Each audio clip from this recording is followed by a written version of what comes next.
Welcome back ناظرین. جی ابراہیم خان صاحب, اس وقت پی ٹی آئی کا موقف ہے اس پرسپیکٹو کے اندر کہ پرائم منسٹر جو ملاقات کی بات کی جا رہی ہے, اچکزئی صاحب اور علامہ ناصر عباس صاحب کے پاس مینڈیٹ موجود ہے, آپ ان کے ساتھ اس جمہوری پروسیس کو آگے بڑھانے میں, اور وہ اس میں پی ٹی آئی کی کیا رائے ہے وہ بتا دیجیے. اچکزئی صاحب کو اور علامہ صاحب کو یہ جو ہیں اختیارات آلریڈی خان صاحب دے چکے ہیں کہ وہ تمام پارٹیز, چاہے اپوزیشن کی پارٹیز ہیں یا اس میں گورنمنٹ ہے, ان کے ساتھ انہوں نے ڈیسیژن لینا ہے. انہوں نے تمام اختیارات جو ہیں وہ ان کو دیے ہوئے ہیں. ٹھیک. اور بات یہ ہے کہ دیکھیں کون ہے آدمی جو اس بات سے انکار کرے گا کہ مذاکرات نہیں ہونے چاہیے. مذاکرات ہونے چاہیے, رزلٹ کیا ہوتی ہے وہ نکلتا ہے, وہ ایک سیپریٹ ایشو ہے. لیکن مذاکرات میں جانا اور ان سے بات کرنا, وہ جو ہے علامہ صاحب اور اچکزئی صاحب وہ ریپرزنٹیشن کر رہے ہیں پاکستان تحریک انصاف کی. پاکستان تحریک انصاف ان 7-8 جماعتوں میں سے ایک جماعت ہے, وہ سب مل کے جو بھی فیصلہ کرتے ہیں اس میں. ٹھیک, آپ کا پوائنٹ ہے پی ٹی آئی تیار ہے اس مذاکرات کے لیے, چاہتی ہے کہ مذاکرات ہوں, کیونکہ پہلے تو پی ٹی آئی اس چیز پہ مانتی نہیں تھی نا کہ جب تک عمران خان صاحب ملاقات نہیں ہوگی مذاکرات نہیں ہوں گے. اب کم از کم وہ نہیں رہا موقف. نہیں, پی ٹی آئی شروع سے یہی تھی کہ جب سے اپنے عمران خان صاحب نے جو ہے اپنے یہ اختیارات دیے تھے اچکزئی صاحب کو اور ان کو علامہ صاحب کو, وہ تو تب سے کہہ رہے ہیں کہ آپ بالکل بیٹھیں اور ان سے بات کریں, جو بات ہے ان کے تھرو جو ہے اس کو سیٹل کیا جائے. اس میں تو کوئی دوسری نہ چینج آئی ہے نہ کوئی ایسی بات کی ہے خان صاحب نے.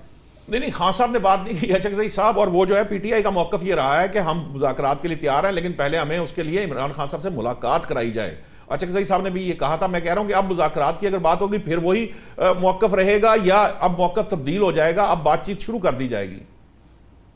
دیکھیں ابھی ان کو ہاسپٹل جو ہے وہ شفٹ کیا جا رہا ہے, اور ہاسپٹل میں جو ہے وہ اسٹرکٹلی آنریبل ججز نے کہا ہے کہ وہاں پر کسی قسم کے پولیٹیکل ڈسکشن یا پالیٹکس پہ بات نہیں ہوگی. اس کا بہتر جواب آپ کو اگر یہ اچکزئی صاحب اور صاحب جو ہے وہ بہتر انداز میں دے سکتے ہیں, آپ کو پوائنٹ آ گیا, کیونکہ جو ڈائریکٹ کمیونیکیشن ہے وہ ان کے ساتھ اس معاملے پہ ہے, تو وہ اس کو ٹھیک ہے. ابراہیم صاحب سے اوپر کی بات ہے, چلیں وہ جو بھی موقف ہے, مطلب ایسے دیکھنا پوائنٹ ہے, ایک سمپل سی بات ہے کہ اگر تو یہاں سے کیونکہ کوئی ریلیف ملا ہے, کوئی معاملہ آگے بڑھ رہا ہے, اگر پی ٹی آئی یہ سمجھتی ہے کہ یہاں سے معاملات کو آگے بہتر کر لینا چاہیے تو وہ مذاکرات کے لیے بیٹھ جاتے ہیں. اچکزئی صاحب کے ساتھ آ کے وہ بیٹھ جائیں گے, بات کریں گے, کیونکہ کل یاز صادق صاحب سے بھی تو آخر ملتے ہی ہیں نا, تو اسپیکر کو مان کے اسپیکر بطور اسپیکر ہی ملتے ہیں نا, تو ایکچولی تو وہ وزیر اعظم کو بھی مان کے ان کے ساتھ بیٹھا جا سکتا ہے. اس سے پہلے خود انہوں نے جو عہدے لیے ہوئے ہیں وہ اسی سسٹم کو مان کے لیے ہوئے ہیں. ہاں وہ بھی مطلب پہلے تو اب تو وہ کائمہ کمیٹی میں یہ میں, لیکن پوائنٹ یہ ہے کہ یہ دیکھیں معاملہ پروسیس کو جمہوری عمل کو آگے بڑھانے کا اگر تو اب یہ سوچ پائی جا رہی ہے. سوال حامد ولی صاحب جو میں آپ سے کرنا چاہ رہا ہوں نا وہ یہ ہے, آپ کو لگ رہا ہے کہ کوئی ایسی سوچ ہے, یا آپ کو لگتا ہے کہ اس کے باوجود کہ فرض کیجئے عمران خان صاحب کو, بانی تحریک انصاف کو ہاسپٹل شفٹ کر دیا جاتا ہے, وہ اپنی فیملی سے مل رہے ہیں, وکلاء سے مل سکتے ہیں, بٹ ادروائز پولیٹیکل تو نہیں کر سکتے نا کیونکہ اس کو کورٹ نے منع کر رکھا ہے, تب بھی یہی رہے گا معاملہ, تو پھر تو یہ لٹکتا جائے گا, پھر تو یہ مذاکرات نہیں ہوں گے, کیونکہ پرائم منسٹر صاحب نے آج اگر دعوت دی ہے تو اس کا کوئی رسپانس تو آئے گا نا اپوزیشن کی طرف سے. جی آپ ٹھیک کہہ رہے ہیں, اور دیکھیے پہلی بات تو یہ ہے کہ چور ڈاکوؤں کے ساتھ مذاکرات کے لیے پی ٹی آئی تیار ہو گئی ہے, نمبر 1. نمبر 2 کہ پی ٹی آئی کہتی تھی کہ ہم تو ان سے بات کریں گے جن کے پاس اختیار ہے, ان کے پاس تو اختیار ہی نہیں ہے. تو آج ان کو یہ بھی احساس ہو گیا ہے کہ یار اختیار کا مسئلہ چھوڑیں ابھی, تو گویا کہ یہ جو ساری صورتحال بنتی ہے. لیکن یہ تو اس صورت میں ہے کہ پی ٹی آئی تیار ہو گئی ہے, کیونکہ پی ٹی آئی تیار ہے. جی پی ٹی آئی تو ایسے تیار ہے جیسے کوئی سینہ چاکان ہے, وہ کیا چاک ملتے ہیں چاک وہ گریباں چاک سے, اس طرح سے تیار ہے. اس کی وجہ یہ ہے باس کہ دیکھیے آپ بلاول بھٹو صاحب کی بھی میٹنگ کو مد نظر رکھیں, آپ مولانا فضل الرحمان صاحب کی میٹنگ کو بھی مد نظر رکھیں, اور ادھر سے جس طرح سے جماعت اسلامی کے امیر ہیں وہ بھی اب 12 ربیع الاول کے بعد اپنا پورا جو اسٹریٹ پاور ہے اس کی طرف, تو گویا کہ ہم الیکشن موڈ کی طرف بڑھ چکے ہیں. اور اس میں اب جو نئی صف بندیاں ہیں وہ ہونا شروع ہو گئی ہیں. یہ ساری علامتیں اسی کی ہیں. اچھا اب کانٹیکس صرف یہ ہے کہ جو مذاکرات کیا ہونے ہیں کہ بھئی الیکشن کمیشن کے حوالے سے کوئی اعتراضات ہیں, لیکن میں یہ سمجھتا ہوں کہ یہ اس کے پیرالل کچھ اور بھی چل رہا ہے, اور وہ یہ ہے کہ اگر 28ویں ترمیم کے حوالے سے کوئی ایسا سامنے آ چکی ہے چیز جو ان پولیٹیکل پارٹیز کے مد نظر ہے, تو اس کے اوپر بھی ایک لارجر کنسنسس ایوالو ہونا ضروری ہے, کیونکہ وہی 73 کے آئین والی بات ہے کہ تمام کا کنسنسس ہو تو جو کچھ وفاق سے صوبوں کو جا چکا ہے وہ واپس وفاق کی طرف آ سکے. تو اگر اس پرسپیکٹو میں اس سچویشن کو دیکھا جائے تو یہ جو اس وقت ہلچل نظر آتی ہے یہ دراصل اس کی طرف کچھ سچویشن بڑھتی ہے جس میں سسٹم کی بات بھی ہو رہی ہے, جس میں لوکل باڈیز کی بات بھی ہو رہی ہے, صوبوں کی چھوٹے صوبوں کی بات, NFC کا جو ڈسٹریبیوشن کا فارمولا ہے اس کے اوپر بھی بات ہو رہی ہے.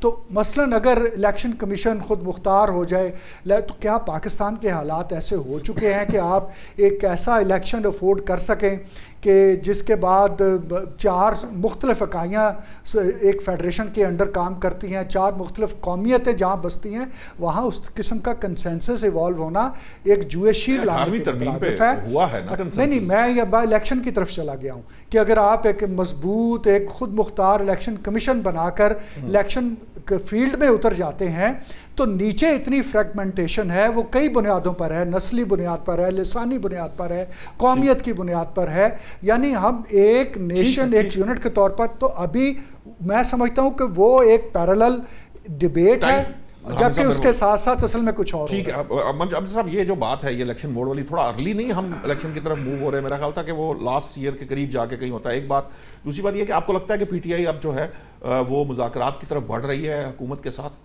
یقیناً بڑھ رہی ہے. دیکھیے بات یہ ہے کہ جو حکومتی وفد سے ملاقات کرنا, اپوزیشن لیڈرز کا, پھر اسپیکر سے ملاقات کرنا, پھر یہ ساری چیزیں جو آج وزیر اعظم نے خود بھی دعوت دی ہے کہ آپ آئیں, کئی دفعہ دی ہے انہوں نے, جی آج پھر دی ہے, اور انہوں نے کہا کہ جی کہ آئیں, لیکن ساتھ انہوں نے یہ بھی کہا کہ جی کہ آپ بھی کچھ موڈ بنا کے آئیں, پھر ہم اس پہ کرتے ہیں. اور اس پہ یقیناً دیکھیے اس وقت چیف الیکشن کمشنر اور 2 صوبوں کے جو ارکان ہیں وہ اس وقت ایکسٹینشن پہ ہیں, اور یہ ہونی ہے تعیناتیاں. اور اس کے علاوہ جیسے اصلاحات کا ابھی حامد ولی صاحب ذکر کر رہے تھے, وہ اصلاحات بھی ہونی ہے. لیکن اس پہ ایک چیز ذہن میں رکھیے گا کہ یہ جو ہم کب تک خوفزدہ رہیں گے ان کسی اداروں کو طاقتور بنانے میں کہ جی کہ اگر کہیں نیچے اکائیاں کوئی ان کا آپس میں کوئی اختلاف ہے, یہ جب تک وہ نہیں ہوں گی طاقتور, جب ادارے نہیں ہوں گے اس وقت تک یہ جو نیچے کی اکائیاں ان کو ان کا حق نہیں مل سکتا پراپر اس طریقے سے.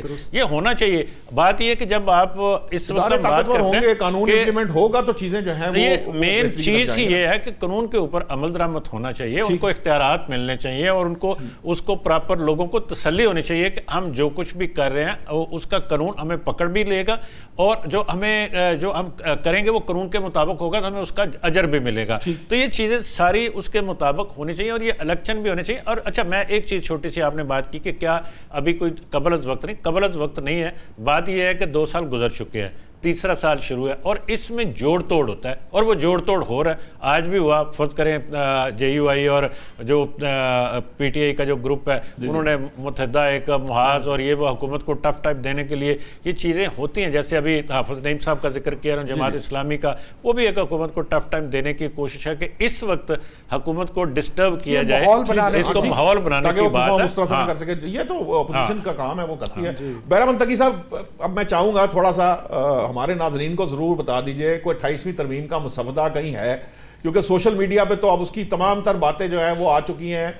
ہر صوبے کے آگے سے کتنے صوبوں کی تقسیم ہے, لوکل باڈیز کا کیا نظام ہے, صدارتی نظام کیسے آئے گا, اس کے علاوہ جو یہ NFC اور پھر PFC کی باتیں ہیں, یہ سارا کچھ سوشل میڈیا پہ گھوم رہا ہے. مجھے ذرا بتائیے کہ کیا کوئی کہیں پر آپ کی اس کے مطابق 28ویں آئینی ترمیم کہیں پر کوئی لکھی گئی ہے, کچھ چیزیں کو مسودہ ہے؟ لیکن ارشاد صاحب یہ پارلیمان جو ہے یہ بلڈنگ تو نہیں ہے نا کہ یہاں پر ایک بلڈنگ بنا کے ہم ان کو پارلیمان کہتے ہیں. یہ 25 کروڑ عوام کا فورم ہے, اور یہ اس لیے ہے کہ اس میں عوام کی، پاکستان کے اور اداروں کے لیے کوئی قانون سازی ہو جائیں. 28ویں ترمیم نہیں، میرے خیال میں 29ویں اور 30ویں ترمیم بھی آئے گی. جب حکومت محسوس کرتے ہیں تو with the consensus of the opposition, with the consensus of the allies جماعتیں یہ اسی طرح ترمیم لاتے ہیں، اس پہ ڈسکشن ہوتی ہے، اس میں نیشنل اسمبلی میں اور سینٹ میں اس پہ ڈسکشن ہو کے اسی طرح کنسنسس سے رات کے اندھیرے میں نہیں، دن کی روشنی میں وہ پاس کرواتے ہیں. تو جہاں تک 28ویں ترمیم کی بات ہے، ابھی تک کوئی چیز سامنے نہیں آئی ہے، لیکن میں سمجھتا ہوں ہماری بدقسمت یہ ہے کہ ہم ایک طرف یہ دعویٰ کرتے ہیں کہ جمہوریت ایک ایسی جمہوریت کے کسی پرائم منسٹر نے 5 سال پوری نہیں کی، لیکن جب پاکستان میں تیسرا سال شروع ہو جاتے حکومت کے تو میڈیا بھی شروع کرتے ہیں، اسی طرح جماعتیں بھی شروع کرتے ہیں. تو میرے خیال میں ہمیں آگے بڑھنا چاہیے. کب تک ہم یہ کہیں گے؟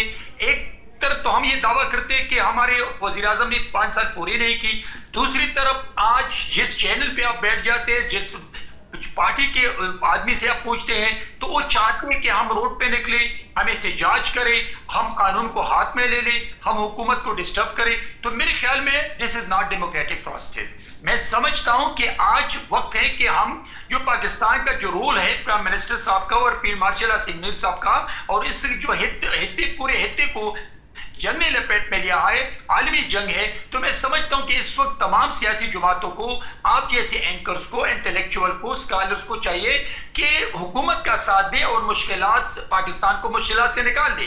میں آتا ہوں پی ٹی آئی کی جو ساتھی ہے مذاکرات کی بات کی، دیکھیے اس دن تقریباً 2 مہینے پہلے بھی اپوزیشن لیڈر نے مذاکرات کی بات کی تھی، اور تقریباً 2 گھنٹے کے بعد عمران کی بہن علیمہ نے کہا کہ کس چیز کی مذاکرات؟ جو مذاکرات کرتے تو عمران کے ساتھ ہی نہیں ہوں گے. ایک طرف اس نے اپوزیشن لیڈر کو اختیارات دی، جو میرے ساتھی نے کہا کہ بقولین کی کہ عمران نے ان کو مذاکرات کی جو طاقت ہے یا اجازت ہے وہ دی ہے. دوسری طرف ان کی بہن کہتے ہیں کہ جو مذاکرات کی بات کرتے ہو عمران کے ساتھی نہیں ہیں. وہ آتے ہیں خیبر پختونخوا میں ایک ڈسٹرکٹ میں جاتی ہیں، گاڑی میں کھڑے ہو کے ہاتھ ہلاتی ہیں، اور ان کا جو پوزیشن ہے، ان کے جو پولیٹیکل کوالیفیکیشن ہے، وہ صرف she is the sister of Imran Khan. تو جب پولیٹیکل کوالیفیکیشن یہ ہے کہ وہ صرف عمران کی بہن ہے اور پھر ان کے پیچھے بھی لوگ آتے ہیں اور وہ ہاتھ کھلاتے ہیں اور لیڈر بن جاتے ہیں، تو اللہ معاف کرے پھر کیا ہم میں سے دیتے ہیں جنرل ماسس کو. جہاں تک پی ٹی آئی نے دیکھے ہمیں چور کہا، یہ دیکھے سیاسی سوچ اگر ہے تو پھر یہ الفاظ استعمال نہ کرتے. اگر یہ سیاسی جماعت ہوتی، بہرحال صاحب آگے بڑھنا چاہیے. چور تو آپ بھی ایک وقت میں نون لیگ پیپلز پارٹی کو، پیپل پارٹی نون لیگ کو کہتی رہی ہے، 90 کی دہائی میں ہوتا رہا ہے. آپ چھوڑے، اس سے آگے بڑھنا چاہیے. نوشاد صاحب مجھے آدھا منٹ دے دیں. ہم جب اپوزیشن میں تھے تو ہم نے کہا تھا کہ آئیے آگے بڑھے، ہم آپ کا ساتھ ہے. ہم نے نہیں کہا تھا کہ اس چور کے ساتھ، اس گٹھ پنجی کے ساتھ ہم نہیں بیٹھتے ہیں. ہم نے کہا تھا کہ آئیے ہم آپ کے ساتھ بیٹھ کے پاکستان کو مشکلات سے نکالتے ہیں. لیکن ان لوگوں نے کہا کہ ہم چوروں کے ساتھ نہیں بیٹھیں گے. یہ پامپورٹ 7 کے وزیر اعظم ہے، ان کے پاس اختیار نہیں ہے. تو یہ بتائیں کہ اگر یہ بیٹھنا چاہتے تو یہ تمام الفاظات کو، یہ جو کہا ہے، جو چارجز لگے، یہ قوم سے معافی مانگ کے پھر مذاکرات کے لیے آئیں. ایسا تو نہیں چلے گا کہ یہ عوام کو دھوکہ بھی دے دیں، ان کو گمراہ بھی کرے، اور پھر جو مرضی ہے وہ یعنی حکومت کا بھی کوئی ارادہ نہیں ہے مذاکرات کرنے کا. ایکچولی ہم چاہتے ہیں کہ سیاسی سوچ اپنا کر سیاسی جماعت بن کر ہم چاہتے ہیں، لیکن یہ جو کچھ چارجز لگائے ان کا معافی مانگیں گے 25 کروڑ عوام سے. ہاں جی آپ بتائیے ابراہیم صاحب، ٹائم اب تھوڑا ہی ہے میرے پاس. مجھے چاہے، میں ایک تو پہلی بات یہ ہے کہ یہ جو چارجز آپ لگاتے رہے ہیں، میں صرف اتنا ان کو بتانا چاہوں گا جی، ان کو تقریباً آن اینڈ آف تقریباً یہ 5 سال شروع ہو چکا ہے کہ 2 سال پہلے انہوں نے لٹکا لیا انٹرم گورنمنٹ میں، ابھی 2.5 سال ان کو ادھر ہو گئے، تو تقریباً 4.5 سال یہ پورے کر چکے ہیں. معیشت کو انہوں نے تباہ کر کے رکھ دی ہے. 75 سال کا جو قرض تھا 45,000 ارب روپے، اس کو انہوں نے اٹھا کے 87,000 ارب روپے پہ لے گئے. اور آپ کی تمام انڈسٹری بند ہے، آپ کا ایگریکلچر برباد ہو گیا ہے. جن سے نہ گورنمنٹ چل سکتی ہے، نہ یہ قابل ہے کہ یہ گورنمنٹ چلا سکے. اور اس لیے اب تمام پارٹیز اکٹھے ہو کے کہہ رہی ہیں کہ کسی طرح سے دوبارہ الیکشنز کی طرف لے جایا جائے، تاکہ اور جس طریقے سے ان کو لایا گیا 17 سیٹوں سے بٹھا کے، مقصد ہے پہلی دفعہ پاکستان اعظم بنا ہے. تو ان چیزوں کی، ان کی باتوں سے آپ کو اندازہ ہو جانا چاہیے کتنی نیگیٹیوٹی، اور صرف یہ باتیں کر کے حقائق سے جو ہے وہ جان چھڑانا چاہ رہے ہیں. پاکستان کی